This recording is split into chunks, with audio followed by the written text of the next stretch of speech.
मराठा समाजाला आरक्षण देण्याच्या मागणीसाठी पुन्हा एकदा मराठा क्रांती मोर्चा ॲक्शन मोडवरती येत आहे। नवीन दिशा ठरवण्यासाठी मराठा क्रांती मोर्चाची लवकरच गोलमेज परिषद होणार आहे। याच गोलमेज परिषदेच्या अनुषंगाने माहिती देण्यासाठी आज पत्रकार परिषद घेण्यात आली। या पत्रकार परिषदेला संजय लाखे पाटील आणि शिवानंद भानुसे या दोघांनी संबोधित केलेलं आहे। नक्की कधी असणार आहे गोलमेज परिषद, कशा स्वरूपाचं असणार आहे नियोजन, आपण समजून घेणार आहोत। सर, काय सांगाल? 2 सप्टेंबर रोजी GR निघाला आणि त्या GR मधून काहीही साध्य झालं नाही। अनेक लोक म्हणतात खूप काही मिळालं, अनेक म्हणतात आमच्या ओबीसी आरक्षणाला धक्का लागला। हे सर्व राजकारण करतायत, खोटं बोलतायत। गेल्या 50 वर्षापासून मराठा समाजाच्या आरक्षणाचा लढा सुरू आहे आणि अशा परिस्थितीमध्ये जर समाजाला नैराश्य येणार असेल आणि खरा मेसेज जाणार नसेल तर खरा मेसेज गेला पाहिजे। ही अभ्यासकांची नैतिक जबाबदारी आहे समाजाला खरं सांगणं। नेमकं सरकार काय करणार आहे, पुढे काय होणार आहे, याच्यापेक्षा आपण भावनिक पातळीवर न जाता सत्य सांगितलं पाहिजे। यासाठी संजय लाखे पाटील असतील, राजेंद्र कोंढरे असतील, विनोद पाटील असतील, सौरभ खेडेकर असतील, दाते पाटील असतील,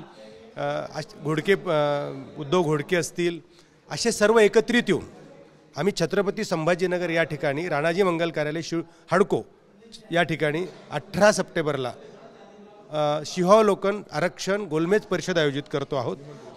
निमंत्रिताची असेल, त्याच्यात मर्यादित लोक असतील, जे वकील असतील, जे कायदेतज्ञ असतील, जे अभ्यासक असतील आणि विविध संघटनाचे आजपर्यंत काम केलेले पदाधिकारी असतील आणि याचिकाकर्ते असतील, असे एकत्रित येऊन आम्ही त्या पद्धतीने चर्चा करणार आहोत आणि त्यातून समाजाला दिशा देण्याचं काम या गोलमेज परिषदेच्या माध्यमातून करण्याचा प्रयत्न आम्ही करतो आहोत। कारण आज समाज दिशाहीन झालाय, कन्फ्यूज आहे, नेमकं काय झालंय कुणालाच काही कळायला मार्ग नाही। सत्य हे समाजापर्यंत कळलं पाहिजे, कारण भावनिक पातळीवर जर समाज असेल तर त्यातून वाईट घडत असतं। एखादा जर MBBSला लागला, नोकरीला लागला आणि उद्या प्रमाणपत्र व्हॅलिड झालं नाही तर त्याच्या पुढचं काय होणार, असे अनेक प्रश्न असतात। म्हणून समाजातील अभ्यासकांची ही जबाबदारी असते किंवा जे काम करतात त्यांची जबाबदारी असते की नेमकं काय घडलंय हे आपण सांगितलं पाहिजे। आपल्यासोबत या गोलमेज परिषदेचे मुख्य आयोजक संजय लाखे पाटील सुद्धा आहेत। सर, काय भूमिका आहे, कशासाठी आयोजित करताय, पुढे आंदोलनाला दिशा पण दिली जाणार आहे का? निश्चित कोपर्डीच्या आमच्या भगिनीवर अत्याचार झाल्यानंतर राज्यामध्ये संपूर्ण मराठा समाज रस्त्यावर उतरला। त्यातून संपूर्ण राज्यामध्ये आम्ही मराठा क्रांती मोर्चाच्या बॅनरखाली कुठेही आपलं स्वतःची प्रसिद्धी न करता, स्वतःचं नाव येऊ देण्याचा राज्यभर आंदोलन केलं आणि त्यातून अनेक मराठा समाजासाठी मागण्या आम्ही पदरात पाडून घेतल्या। परंतु मुख्य मागणी जी आरक्षणाची, तो प्रश्न सुटला नव्हता। मधल्या काळामध्ये 1-1.5 वर्षामध्ये जन आंदोलनाच्या माध्यमातून, उपोषणाच्या माध्यमातून मराठा समाजाने तोही मार्ग हाताळण्याचा प्रयत्न केला। परंतु 2 सप्टेंबरच्या शासन आदेशामुळे मराठा आरक्षण विषयक कमिटीचे अध्यक्ष राधाकृष्ण विखे पाटील यांनी मराठा समाजाला नुसतं फसवलंच नाही तर मराठा समाजाचं आंदोलन मोडीत काढण्याचा या ठिकाणी त्यांनी सुपारी घेतलेला कार्यक्रम या ठिकाणी राबवलेला आहे आणि ती सुपारी मी चांगली वाजवली हे दुसऱ्याच दिवशी त्यांनी अमित शहा यांना दिल्लीमध्ये भेट घेऊन त्या ठिकाणी दाखवून दिलंय। म्हणून अशा व्यक्तीचा, ज्यांनी समाजाला फसवलंय, त्या राधाकृष्ण विखे पाटलाचा आम्ही निषेध केलाय।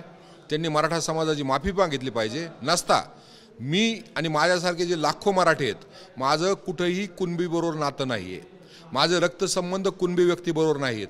1967 पूर्वी कुणब्याचा माझ्याकडे कसलाही पुरावा नाही, माझी वंशावळ कुणब्याची नाही, परंतु सातत्यानं सकळ मराठा समाजाला आरक्षण मिळालं पाहिजे ह्या आंदोलनामध्ये आम्ही सहभागी आहोत, सक्रिय सहभागी आहोत। तर माझ्यासारख्या लाखो मराठ्यांना विखे पाटील कसं प्रमाणपत्र देत आहेत हे त्यांनी काढून दाखवलं पाहिजे, असं आम्ही त्यांना आव्हान दिलंय। आणि हे जर केलं नाही तर लोणी या ठिकाणी येत्या काही दिवसामध्ये कैलासवाडी विठ्ठलराव विखे पाटील यांच्या पुतळ्या शेजारी आम्ही लाक्षणिक उपोषण करणार आहेत। जोपर्यंत विखे पाटील माझ्यासारख्या एका मराठ्याला या ठिकाणी प्रमाणपत्र वितरित करत नाहीत, कारण शासनाने या ठिकाणी मराठा शब्द टाकून आणि हैदराबाद गॅजेटेर हा शब्द टाकून तमाम मराठ्याची फसवणूक केलेली आहे। जो कुणबी आहे, हुकून चुकून त्याचं कुणबी ऐवजी दुसरं नाव महसुली पुराव्यामध्ये शालेय पुराव्याला लावलं असेल, ते दुरुस्त करण्याचं काम या शासन आदेशामधून कदाचित होईल। कदाचित यासाठी म्हणतो, हे सगळं काम यापूर्वी न्यायमूर्ती संदीप शिंदे यांच्या कमिटीने केलेलं आहे आणि त्याच्या बाहेर ह्या शासन आदेशामध्ये काही नाही. म्हणून मराठ्याचे सगळे आरक्षणाचे प्रश्न संपवले, गुलाल उधळा. हे जे काय आहे हे मराठा समाजाच्या दुःखावर डागण्या देण्यासारखं आहे, या ठिकाणी मी नमूद करतो. तर अशा पद्धतीने हे होते शिवानंद भानुसे आणि संजय लाखे पाटील यांनी स्पष्ट केलं की 18 तारखेला गोलमेज परिषद भरवली जाणार आहे आणि समजा मराठा समाजातल्या व्यक्तींना जर का प्रमाणपत्र मिळाली नाहीत तर सहकार महर्षी स्वर्गीय विठ्ठलराव विखे पाटील यांच्या लोणी इथल्या पुतळ्यासमोर आपण उपोषण करणार असल्याचाही इशारा दिलेला आहे. एकूण काय तर आरक्षणाच्या लढाईमध्ये पुन्हा एकदा मराठा क्रांती मोर्चा सक्रिय होताना पाहायला मिळतोय. कॅमेरामन हर्षल निकम सोबत दत्ता कानवटे, TV9 मराठी, छत्रपती संभाजीनगर.